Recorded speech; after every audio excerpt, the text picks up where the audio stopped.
Zero drop shoes, trail runners for hiking, Vivo Barefoot. Is it all a load of hype, or is it the real deal when it comes to footwear for long distance hiking? Let's have a little chat about it, shall we?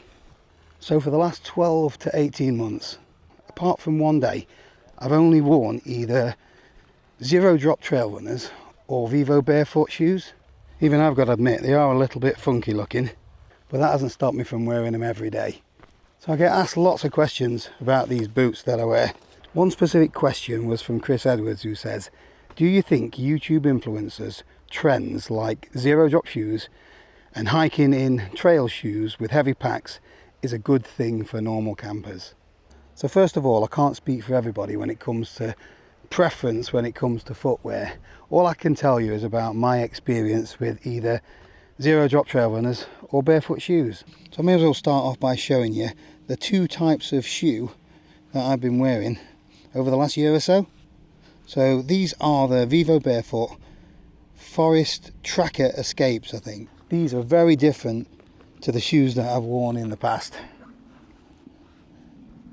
For starters, they're pretty lightweight and they are so thin and flexible you can fold a boot in half, whereas normal hiking boots that I use or have used in the past are very stiff and rigid, where these you feel pretty much every footstep. These particular ones are made of leather uppers, and then they've got a Michelin tread on the bottom, which is really good in all conditions. They are not technically waterproof, but I've brought it with me. I do give them a coating of this wax stuff that I got with the boots, and then that keeps the water out. If I'm in long grass that is wet through all day, then eventually my feet will start to get a little bit damp. But these dry out really quickly, whereas with previous Gore-Tex boots that I've had, you know, once they're wet for the whole trip normally. These dry out. It's basically, it's animal skin, isn't it? So it's meant to work how an animal's skin works. Wild hide, I think that is. So these are also zero drop, which basically means from the heel to the ball of your foot, at the front of your foot, is perfectly flat. Whereas, you know, when you get a pair of Nike trainers or something, they tend to be wedged a little bit. They've got some sort of angle on them. Might only be 5 or 6 degrees, but it means that when you're walking, you are typically on a slight tiptoe, which the theory is, anyway, as human beings, we're not supposed to walk like that. We're supposed to have our feet, because we were designed to have bare feet on the planet originally, like every other animal. I think we're the only animal other than horses where we put shoes on them. And over the years, shoes have been designed for fashion.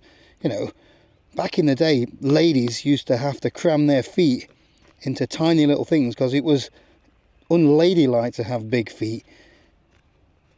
Another thing about these is they've got a really wide toe box.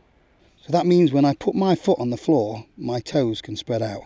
So when I've got bare feet now, because I've been wearing these for so long, my feet are starting to change a little bit.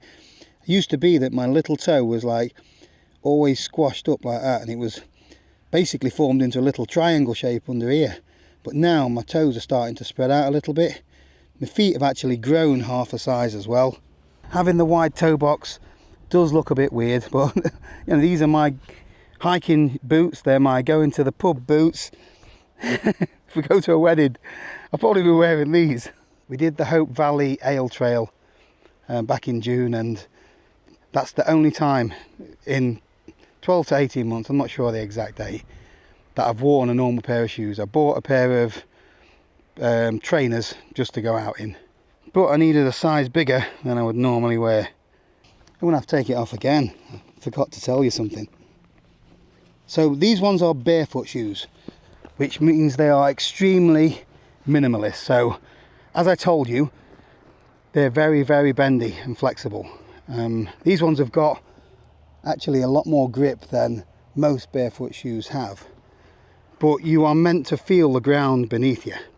So for walking long distances, so I recently did the West Highland Way, and I did 107 miles in a week, and I didn't take these, and that's because they've got no cushioning whatsoever. if I'm doing longer miles, if I'm doing over 10 miles a day, then I start to feel a little bit of just tiredness really on the soles of my feet. So for that reason, I've got some trail runners with some cushioning, which I'll show you in a minute. But because these are so flexible, although this is a boot, there's no ankle support with it whatsoever. And I was always a believer that, especially here in the UK, that you needed a stiff hiking boot to give you ankle support over the rocks. But even with that ankle support, I used to regularly roll an ankle. You know, I couldn't really feel the ground beneath my feet, if you know what I mean, because you've got this thick, really hard sole underneath you. Whereas these are so intuitive. You know, your feet actually sort of molds around to the shape of the rocks. It gives you better grip, better feeling and stability. My feet and ankles are much stronger than they've ever been. And since I've been wearing these, I've never actually rolled an ankle. It's really weird because as soon as you start to feel your ankle rolling, you know it's coming and you can adjust and you can sort of prepare yourself for it. But unless you've actually tried them, it is really difficult to explain. I've always been set in my ways when it comes to hiking shoes and always had a traditional stiffer boot really. So let's talk influencers and YouTubers that are recommending these. Now, I'm not recommending them because, you know, it's a very personal thing when it comes to footwear. I've got no idea what works for you. You may have certain preferences, but I did a lot of research, and the first time that I really saw them was watching Darwin on the Trail. So he is what they call a thru hiker over in America, and he literally hikes thousands and thousands of miles. He's done like the Appalachian Trail, the Pacific Crest Trail. He's even come over here and done the Sky Trail. And he used to swear by ultra lone peaks at the time. I think there were lone peak 5s and stuff and 4s that he was always wearing, which was a trail runner. And typically he's hiking in drier, warmer conditions than here in the UK, but also in wet conditions as well. These also have the wide toe box so your feet can spread out. They also have zero drop, so it is a perfectly flat lay for your walking. I will talk about the benefits of that, or not benefits. I'll tell the benefits for me anyway. These particular ones are the Ultra Olympus 5. They've got a Vibram sole, and these have got, I think it's 25mm, maybe 30mm of cushioning in them, which takes a lot of pressure off the bottom of your feet when you're doing a lot of miles. So first ones that I actually got were for the Derwent Valley Heritage Way. I bought some decathlon ones, trail running shoes, and it was 55 miles and they worked really well. But I don't think that they're zero drop. I think they are just trail running shoes. Whereas these ones, I actually got the Lone Peak 7s and did the Cumbria Way in those. But you can't just put them on and expect to be able to walk long distances with zero drop shoes for the first time. It does take some transitioning. Really comfortable. There were one or two occasions where I got a little bit tired on the soles of my feet just because they didn't have as much cushioning as these ones do. But you do have to transition to a zero drop or barefoot shoe. If you start just walking in them all of the time, you can get some problems with your muscles and joints and things like that. So the only problem that I encountered with them really was that because I was used to being up like this with wedges of shoes before, I was using my calf muscles differently. So when you go to a zero drop shoe, I found that my calf muscles were having to work harder and they were a little more tired and achy after longer distance walks.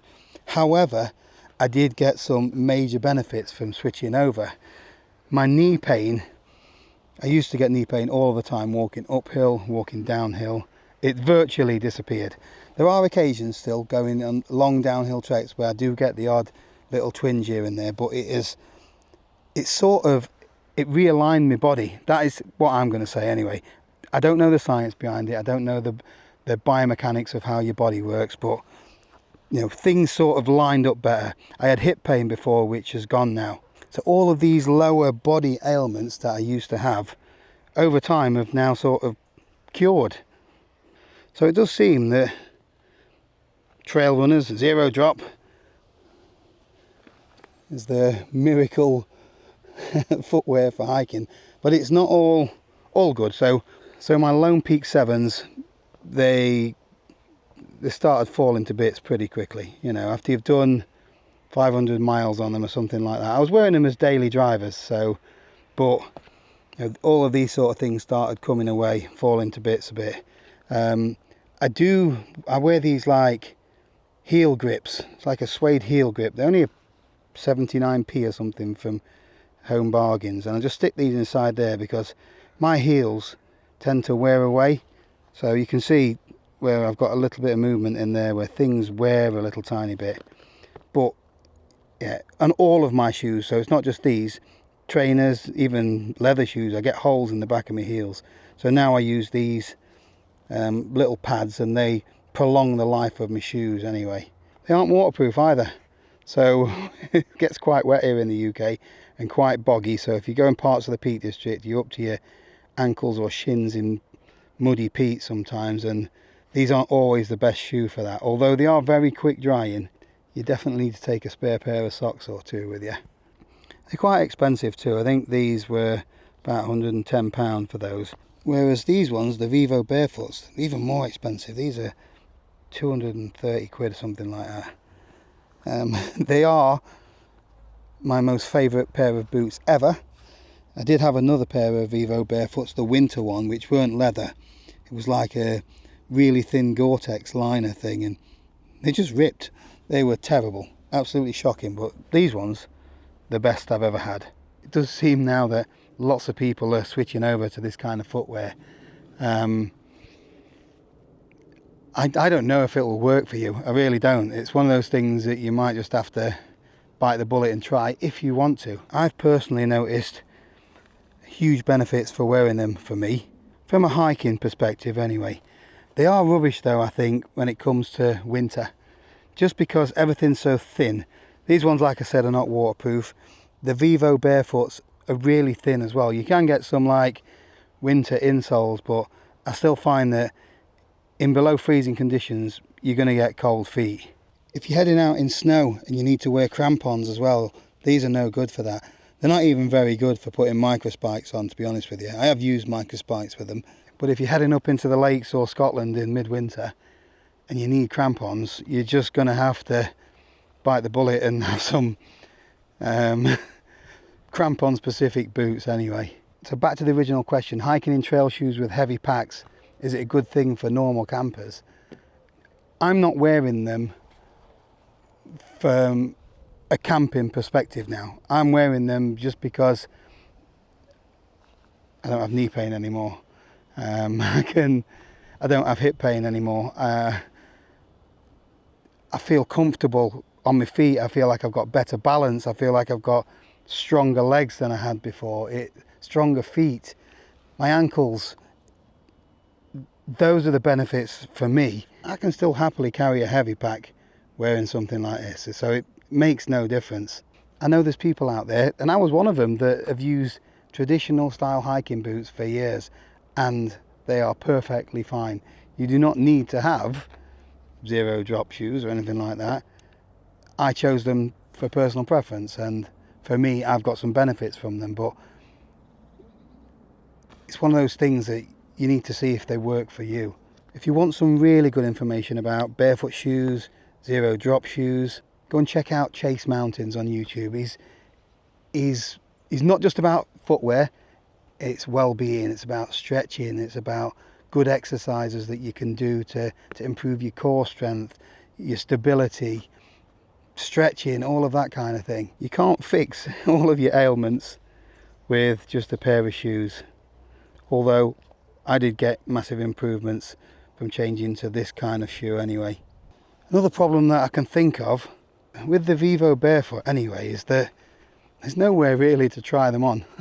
I think there's a store in London, and that is it pretty much for the whole of the UK.